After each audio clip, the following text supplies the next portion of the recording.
আসসালামু আলাইকুম। আজ চলে আসলাম বরিশাল ঢাকা লঞ্চঘাটে।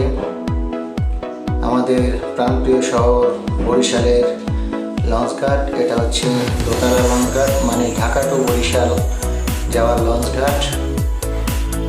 এখান থেকে ঢাকার উদ্দেশ্যে আজ কোন কোন লঞ্চ রওনা দেবে তা দেখার জন্য আমরা চলে আসলাম বরিশাল টু ঢাকা লঞ্চঘাট।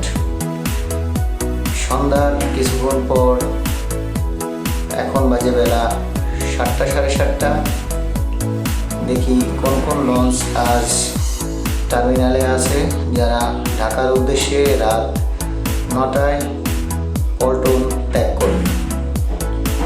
তো ধীরে ধীরে আমরা সামনের দিকে আগাচ্ছি।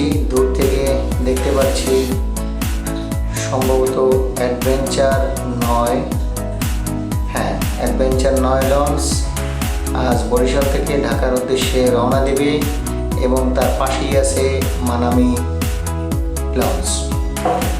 আজ দুটো লঞ্চ বরিশাল থেকে ঢাকার উদ্দেশ্যে চলে যাবে। একটি হচ্ছে অ্যাডভেঞ্চার 9 এবং অপরটি হচ্ছে এমভি মানামি। তো পল্টনে দেখতে পাচ্ছেন অনেক লোক সমাগম। ছোটো ছোটো খুচরা বিক্রেতা তাদের নিজস্ব পণ্য বিক্রির কাজে ব্যস্ত। এই হচ্ছে অ্যাডভেঞ্চার 9 লঞ্চের বাহিরের দৃশ্য, এবং পাশে ছোট একতলা লঞ্চঘাট। ওই দিক থেকেও মানুষ এদিকে আসতেছে ঢাকা যাওয়ার জন্য। আজ অ্যাডভেঞ্চার লঞ্চের রিভিউ করব। এখানে অনেক ভাইরা এই টার্মিনালে বসে দিয়ে মাছ ধরার চেষ্টা করতেছে। এখানে নাকি পাঙ্গাস মাছ পাওয়া যায়। প্রত্যেক দিনই কেউ না কেউ পাঙ্গাস মাছ বড়শির মাধ্যমে এখান থেকে শিকার করে থাকে। এই মুরব্বী চাচা বসে আছে, সাথে আরও 2 জন। ওই যে লঞ্চের উপরে এক ভাই বসে, সেও মাছ ধরার চেষ্টা করতেছে। তো চলুন আজ ধীরে ধীরে আমরা অ্যাডভেঞ্চার 9 লঞ্চের ভিতরে যাই। ঢুকলেই হাতের ডানে চেয়ার টেবিল নিয়ে বসে আছে। এখানে কোম্পানি কেবিন বিক্রি করা হয়। এখান থেকে কেবিন বুকিং দিয়ে যারা যারা ঢাকার উদ্দেশ্যে যাবেন তারা কেবিন বুকিং দিয়ে লঞ্চে কেবিনে চলে যায়। এবার আমরা ডেক শ্রেণীর দিকে যাচ্ছি। ডেক শ্রেণীতে মোটামুটি ভালোই লোক হয়েছে, মোটামুটি লোক সংখ্যা কম না। আমাদের বরিশাল থেকে পদ্মা সেতু চালু হওয়ার পর আমরা বুঝেছিলাম যে লোক সংখ্যা লঞ্চে খুবই কমে যাবে, কিন্তু সেই তুলনায় লোক সংখ্যা মোটামুটি ভালোই আছে। এই হচ্ছে আমাদের অ্যাডভেঞ্চার 9 লঞ্চের ডেক শ্রেণীর অবস্থা, যেখান থেকে মাত্র 300 টাকা ভাড়ায় মানুষজন ঢাকা চলে যায়।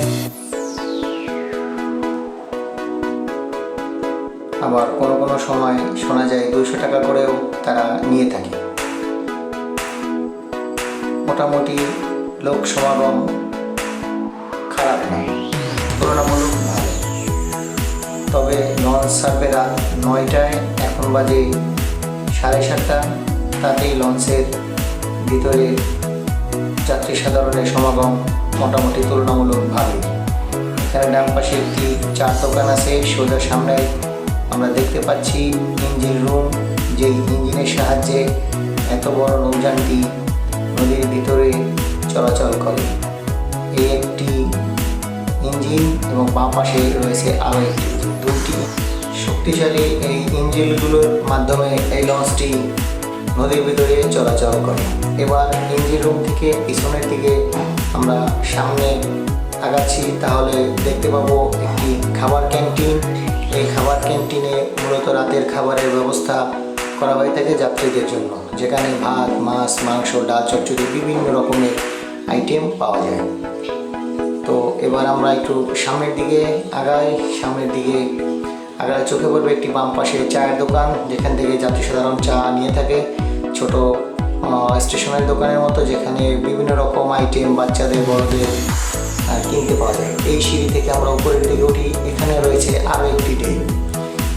এখানেও যাত্রীরা শুয়ে বসে সময় পার করে তারা ঢাকা চলে যায়। তো দ্বিতীয় ডেকেও মোটামুটি লোকজন হয়েছে। তো এখনও লঞ্চ ছাড়তে প্রায় 1.5-2 ঘন্টা লেট। তো তাতেই এই অবস্থা। তো লঞ্চ ছাড়তে আশা করা যায় এই সব কিছু পড়ে যাবে ডেক। এই হচ্ছে এন্ট্রেন্স গেট কেবিনের। সেখানে আপনাদের স্বাগতম জানানোর জন্য লেখা আছে ওয়েলকাম টু অ্যাডভেঞ্চার 9। এর ডান পাশেও একটি সিঁড়ি রয়েছে, বাঁ পাশে একটি সিঁড়ি রয়েছে।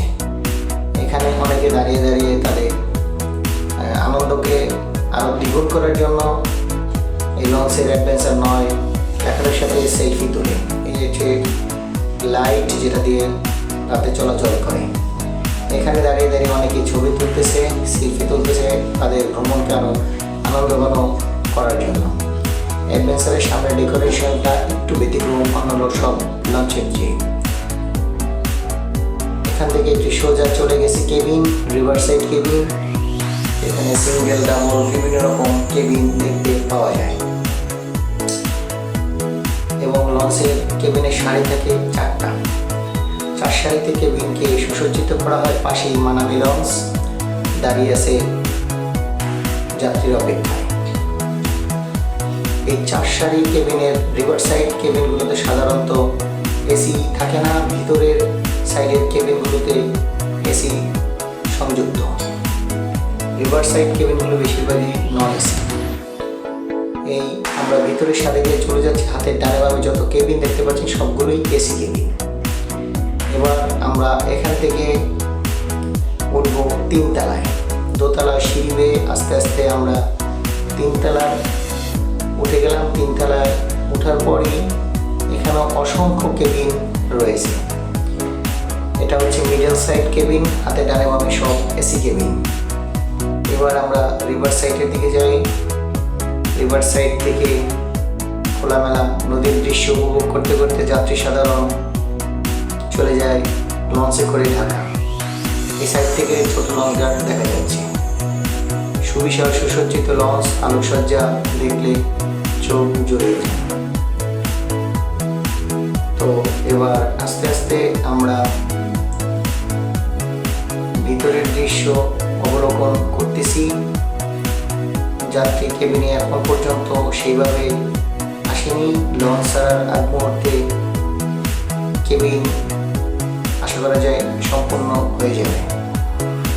এটা হচ্ছে 3 তলা সামনের পোর্শন। লাইটিং ডেকোরেশন দেখলে চোখ ও মন জুড়িয়ে যায়। এই হচ্ছে সামনে লঞ্চ ঘাটের অংশ, যেখান থেকে যাত্রী সাধারণ এসে লঞ্চে চলে। Barishal terminal pontoon. পাশে মানামি লঞ্চ দাঁড়িয়ে আছে। আমরা এবার 3 তলা থেকে চেষ্টা করব একটু মাস্টার ব্রিজে যাওয়ার জন্য। মাস্টার ব্রিজে যাওয়ার জন্য 3 তলা থেকে সামনে আগালে হাতের বামে চিকন সরু একটি সিঁড়ি রয়েছে। যে সিঁড়ি দিয়ে উপরে উঠলে আমরা দেখতে পাবো মাস্টার ব্রিজ। দেখা যাক অ্যাডভেঞ্চার 9 মাস্টার ব্রিজ কিরকম। বলতে বলতে আমরা চলে এসেছি মাস্টার ব্রিজের কাছে। মাস্টার ব্রিজ হাতের ডানে দেখা যাচ্ছে সামনে খোলা অংশ। এই হচ্ছে মাস্টার ব্রিজ। এখানে মাস্টার বসে বসে লঞ্চ পরিচালনা করে। সে লঞ্চটাকে গাইড করে চালিয়ে ঢাকার উদ্দেশ্যে নিয়ে যায়। সামনের খোলা সুন্দর একটি পোষণ অংশ এবং উপরে লেখা আছে মেসার্স নিজাম শিপিং লাইন্স। এটা হচ্ছে অ্যাডভেঞ্চার 9 কোম্পানির নাম। আজ এ পর্যন্তই। সবাই ভালো থাকবেন, সুস্থ থাকবেন সেই শুভকামনায় এখান থেকে বিদায় নিচ্ছি। আল্লাহ হাফেজ।